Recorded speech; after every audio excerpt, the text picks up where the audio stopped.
Hey, it's Rico. Were you born with the potential to do great things in life? Were you born with the abilities to realize your dream? Are you able and capable of building a business and being successful?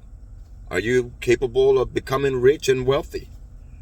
Are you capable of living a life of happiness? Are you capable of living a life of discipline and structure? Are you able to manage your life and balance your life? Do you have what it takes to be able to be a good, morally sound person that is able to impact humanity and fulfill your destiny? Well, the answer to all of those questions is yes. But can you do these things alone? Can you do these things independently?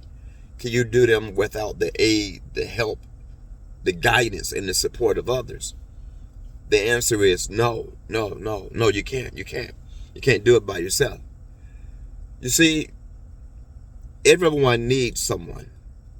We all have to have someone, somebody that we can learn from, be taught by, be trained by, be disciplined by, be mentored by, be coached by.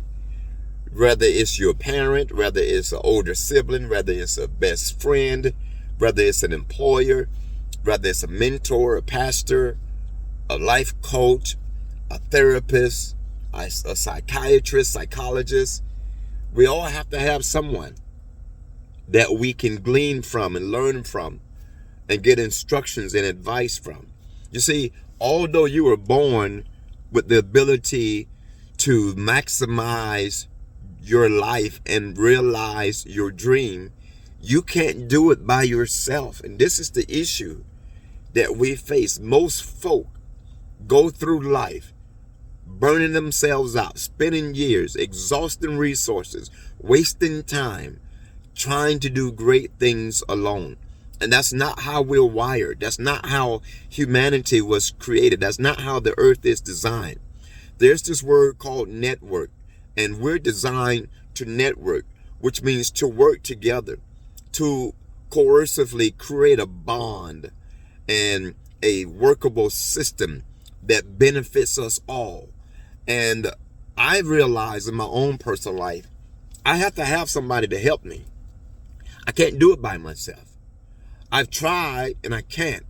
I've tried again and I failed. I tried again and I wasted time. I tried again and I wasted resources. I tried again and I got discouraged.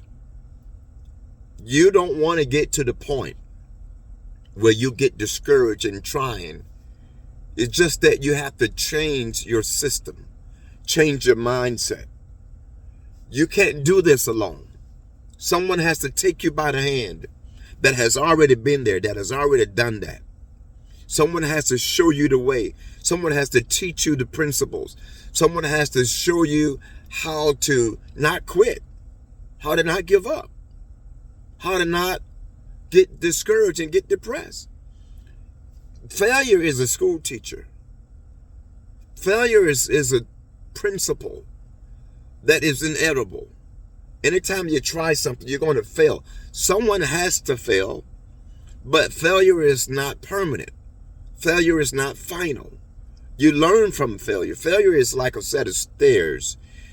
Every step you take, it's going to cost you something, but you're going to climb. You're going to elevate. You're going to go higher. You're going to go from one level to the next level. You're going to make some progress. But you can't have progress without digress. And progress means moving forward. Digressing means moving back or falling back. You got to fall back in order to step up.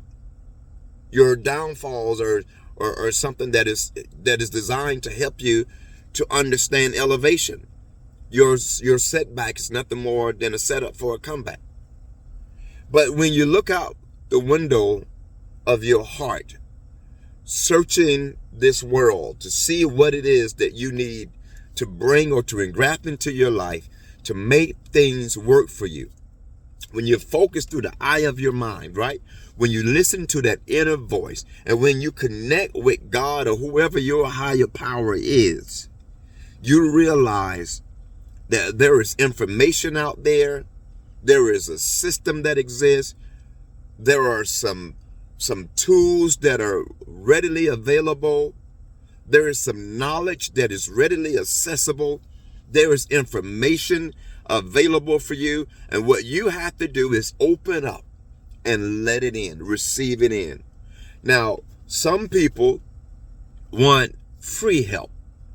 People want free knowledge, free advice, free guidance, free information.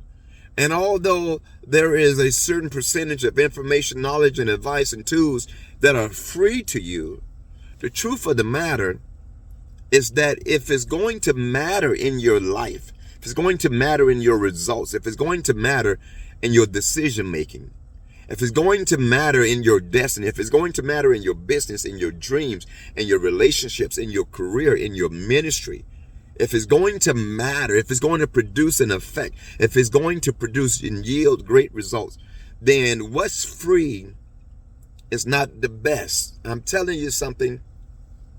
We oftentimes want what's free because what's free doesn't cost us anything. But anything that doesn't cost you something is really not worth having. And if it is worth having, then it's not going to give you the gratification and the satisfaction internally of knowing that you produce and you sacrifice and you labored and you sweat and you work to make happen whatever it is that is important to you. You can't want everything to be free. Some knowledge is expensive, but you got to be willing to pay the price. Some information is expensive. Some guidance is expensive, but you have to be willing to pay the price. When you're not willing to pay the price, you're being cheap to yourself. You're doing you a disservice. You're doing your dreams and your visions and your goals an injustice. Anything that is going to be free to you wasn't free to the source you're getting it from. When you look for a mentor, somebody who has been through the trenches, who have labored 20 years to get to where they are, who has failed over and over again, but continue to rise up, and they paid a great cost for what they've been able to accomplish, now you want them to pass it on to you for free? That's not the way it works. Labor to do good. Labor to have more. Don't let pride get in your way. Reach out and get some help. And trust the process that when you receive help and you pay for it, it's going to help you to get to where you want to be. This is Rico Sharp Motivation. Peace.